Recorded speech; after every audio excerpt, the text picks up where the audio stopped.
Hey everyone, I'm rather Incoherent, and today we're continuing our discussion of the worst investigators in the game with Lola Hayes, the titular worst investigator in the game. She's the actress because she's acting like she's worth playing, but let's get into the why and how of just why she's so terrible.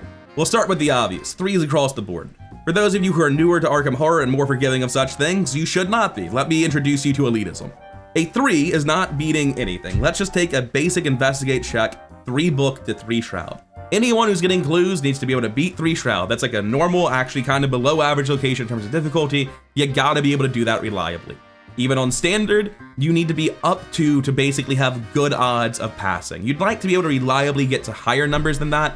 If you could just be up 4 on a normal investigate, that would be delightful. There are some top tier seekers that are doing that. Characters like Trish can do it on like 5 actions a turn.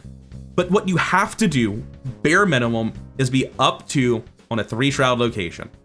If you're like main cluver, you need to do a whole hell of a lot more than that, but that's the bare minimum to say you're gonna get a clue.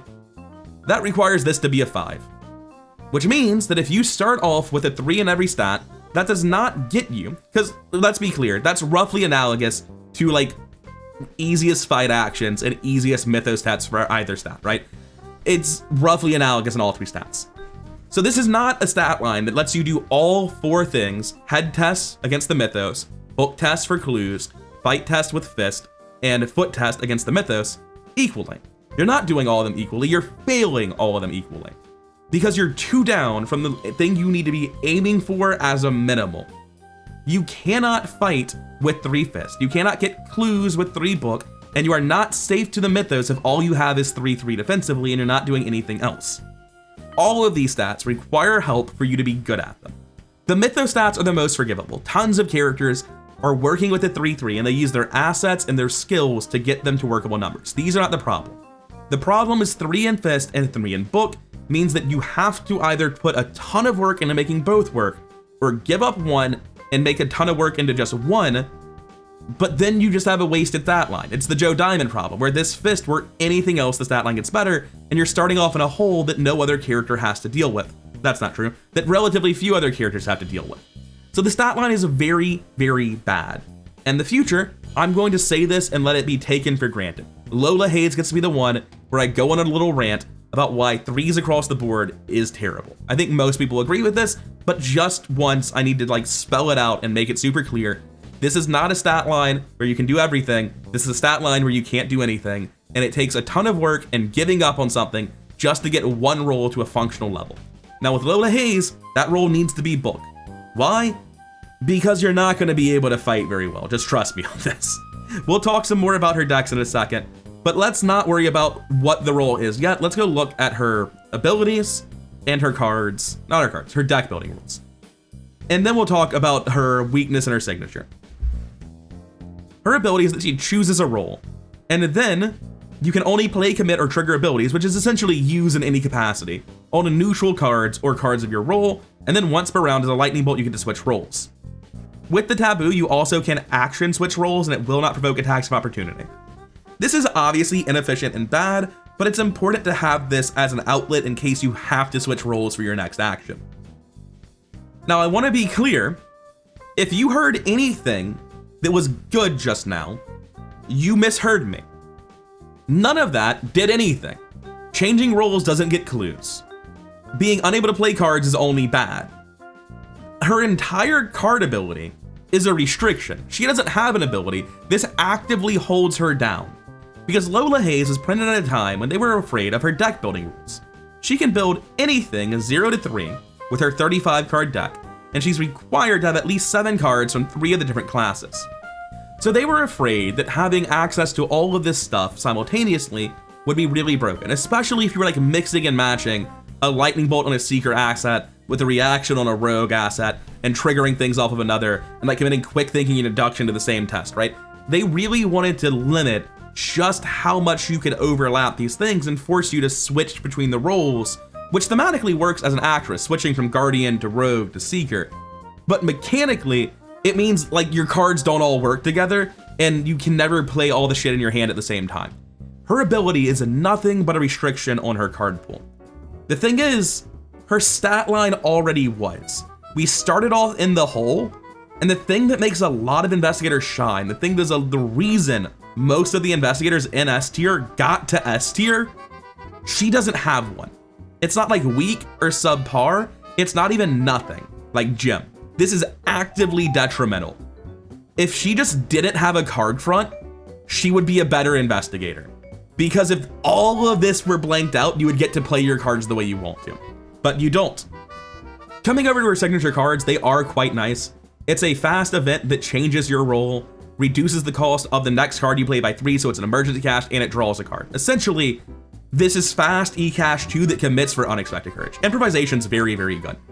And coming over to her weakness, it was previously this insane weakness that just killed you, where it discarded everything you have in your current role, and you had to like play a character that's set up in one role and then just committed cards in a different role so that when this hit you, you didn't lose anything.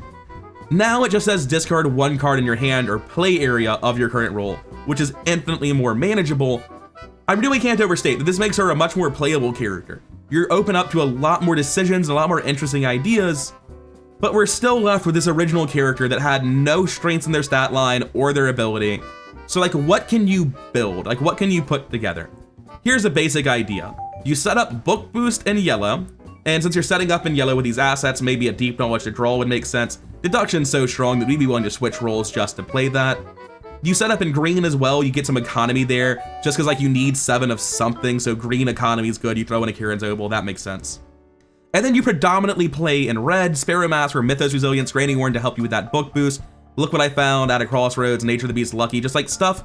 Another thing to think about is dilemmas don't actually get restricted by her ability, likely because they didn't exist initially, but dilemmas are revelation triggers. They go off no matter what you do. So you can have these trigger even when you're not in red, which is another way that's like a neat way to sidestep her ability a little. Because she inherently has a lot of different types of assets in play, synergy stuff is inherently strong in her. This strength in numbers is actually just promise of power most of the time, which is pretty cool. But the issue is that you have to like do this awkward dance where you set up in green, then in yellow, then you play your cards in red. And at the end of the day, like, what are we doing? We don't have practice makes perfect because we had to 21 of our 35 card deck has to be different colors.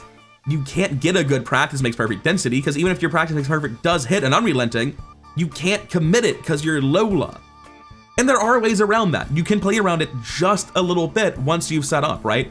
On like turn 3 when you're starting your roll, if you were starting in yellow, you could practice makes perfect, see you've hit unrelenting, and then lightning bolt switch to red so that you can commit it. I think. I'm actually not sure that timing window actually exists now that I've said it, because I've never dug this hard into trying to make Lola work, because there's no reward for it. There's nothing uniquely incentivizing Lola, because any cool thing you can think of, you're gonna quickly find like what I just said. They use practice makes perfect, they get this cool card from another color, can't commit it. I use stick to the plan. Actually, it doesn't even work with Lola's timing window. Just fails because you haven't picked a class yet. So I look at this deck and I think I've made a character that can find clues, but I haven't made a character that's any compelling reason to do it over literally anyone else. Every Seeker is faster. Most survivors are more durable. 6/6 is terrible soak. I'm planning on taking in the thick of it. These are Charlie Kane numbers, but I don't have a million allies. I just got 1 scientist dude, and actually I've had the Explorer in this case, which makes sense because Granny Orn is better sanity soak. And I can't trigger Milan. That's why I didn't take Milan. You might think, oh shit, I get tons of Milan money. No, you don't. You're not in yellow anymore, right? Everything you think would be cool as you build Lola, you discover doesn't quite work. And this deck is like, it'll be functional. I have no doubt that I could like get most of the victory in a campaign with this. I'd be running the Doom Clock pretty tight. I wouldn't be particularly durable. I'd have no reason to pick this over somebody else. This is the cheapest Kieran's Oboe deck I've ever built because I literally don't know how to improve it because the cards don't work the way they're supposed to. I've never seen a 32 experience deck with Lucky 3 before, and that's not a good thing. Like, is Upgrading Perception even good? It restricts when I can play it, but it's a better card. That's the sort of stuff you encounter with Lola. And there are other things we can look at. Let's go over to Big Money, my favorite archetype. It's basically the same thing. I've just thrown in a black fan. Maybe you get a Charisma, a second one, and you throw in a Leo DeLuca. But it's so hard to justify. The idea still being set up in yellow and then run the dilemmas in red. These Glimmer of Hopes, as the note says, can be anything because I'm never entering red. The Big Money concept is literally just play a yellow character, that's why the deck is so yellow, and use Big Money economy cards to get a black fan online. Honestly, this deck looks a lot better to me than the other one. and it's very clearly one that's trying to skirt the rules of building a Lola, running the minimal of one color, cards in another color that actually bypass our restriction, and then playing like a 20 card Seeker deck stapled onto the other 14 nonsense cards. And I think this deck is much better. I also think it's the worst Seeker in the game by far. Also, I've been on the wrong view, sorry about that, but thankfully the whole list was on the screen, just not the deck curve and things like that. And I will mention, I had this at some point, it appears to have been deleted, I don't feel like remaking it.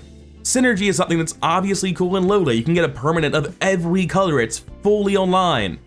And it's fine. Like, you look at a Synergy Lola deck and I'll go grab the cards, right?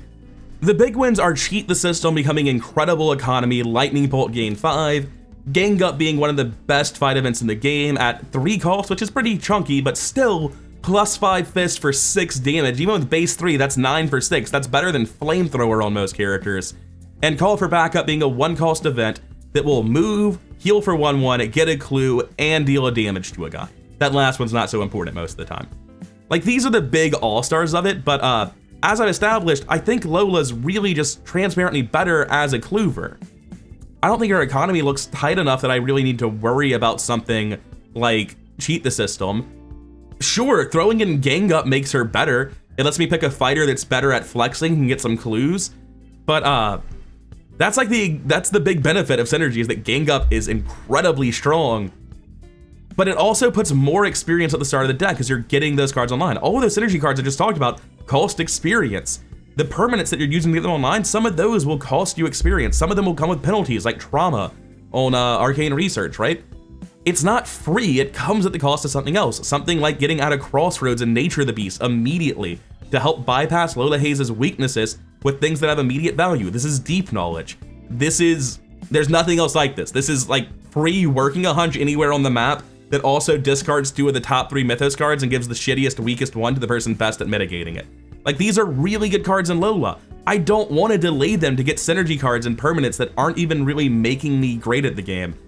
Like, the thing it does is it lets me play Gang Up, which I don't know that I'll have the money to do, because I'd have to switch to green to play Paint Job. And if I'm doing that, I want to do it to keep a black fan online forever. I don't want to do it to play Gang Up. With Calvin, I said I don't want to show you a level 0 Calvin deck because that would encourage you to play Calvin. The only reason you need to see where he starts is to try to do it yourself. But I've already shown you that Calvin is terrible at the end, so we don't need to see where he starts because he never becomes good in the first place. With Calvin, I also went as far as to say that I think playing Calvin is brutally unfun and very stressful, so I think you absolutely should avoid it at all costs, but with Lola, that's not really the case. However, the entire first half of that little rant still applies. While she's not torturous to play anymore since they've tabooed her weakness to not suck so much, she absolutely has no reward for solving her puzzle. She's a character with bad stats and no ability, just like Calvin, although her stats do start off higher, just like everyone else's. I don't see a point in playing Lola. And I haven't really talked about Fighter Lola, but the long story short is if your weapon is 1 color, and you need to switch roles to like get economy or play some draw cards, we're gonna encounter some problems, aren't we? Where like you just can't find a turn to play your Faustian bargain because you keep having to swing with a machete. Lola's clunkiness is inherently more acceptable as a cluver because cluvers are not pressured to do anything other than what they want to, which is progress the game in whatever way is the most efficient for their given deck and more particularly the current hand they have. Whereas if you want to play a fighter, you're immediately like, oh shit, let's play Safeguard, and then it just stops working in 2 of your 3 colors, which is brutal. Anytime you try to make Lola do anything other than pure clue, it starts feeling janky and unwieldy to me. As a cluver, I am sure she is functional, but she is, I think, the only character I have no intention of ever playing. Well, her and Calvin. I've played Calvin vicariously at this point. I don't need to try it myself. I've seen it. I've felt it at my table far more than I care to admit. But with Lola, I don't need to play this. I can tell how frustrating it will be for me to try to make these hands work. I can tell that the most fun decks will be the ones that minimize her ability the most and that find the dumbest stuff like Black Fan and Leo DeLuca to get you those extra actions without actually having triggers to cause them. Whereas like Pathfinder only works if you're playing in yellow, which is why you stay in yellow is to trigger Pathfinder, to trigger Milan. The stat line does her no favors. The ability No, that was too nice. The stat line's god-awful. The stat line's terrible. 3s across the board are just as bad as gimmick stat lines. They take the same amount of work. You build your whole deck to fix a 3 across the board stat line, just like a gimmick investigator devotes their whole deck to the gimmick. The stat line's untenable, the ability doesn't exist, and she's trash because of it. No more, no less, we're done here. Actually, let's not end it just yet. Why do I think she's worse than Calvin? Because Calvin is functionally invincible. Because say what you will about Calvin, when you build Jessica Hyde and Pete Sylvester and camp out on those cards with his signature card and talisman of protection, the dude's not gonna die. He's no Yorick, but he's pretty fucking hard to kill. Lola is frail. She has 3s defensively, builds her whole deck to make her deck work proactively, and then, oh shit, we forgot the Mythos phase with 5/5 soak because I'm in the thick of it. There she goes, dead as shit, right? These decks have been showing you have been ignoring a very important part of the puzzle, which is how does she survive with bad soak and only okay Mythos stats? And my answer to that is, dude, she's not even gonna do anything if she lives. I'm not thinking about this. Now I can stop talking about Lola. Thank you for listening. I've been rather incoherent. I hope you enjoyed hearing me shit on one of the worst characters in the game. If you did, please like, comment, subscribe. All that really helps the channel. Blah, blah, blah, blah, blah. Nobody cares. Thank you to my Patreon supporters. I hope you do care, because I greatly fucking appreciate you, even though nobody appreciates this spiel at the end. But you have to do it. I mean that I have to make the spiel at the end, but it would be cool if you had to hit the like button. Like, I'd really appreciate that. Bye!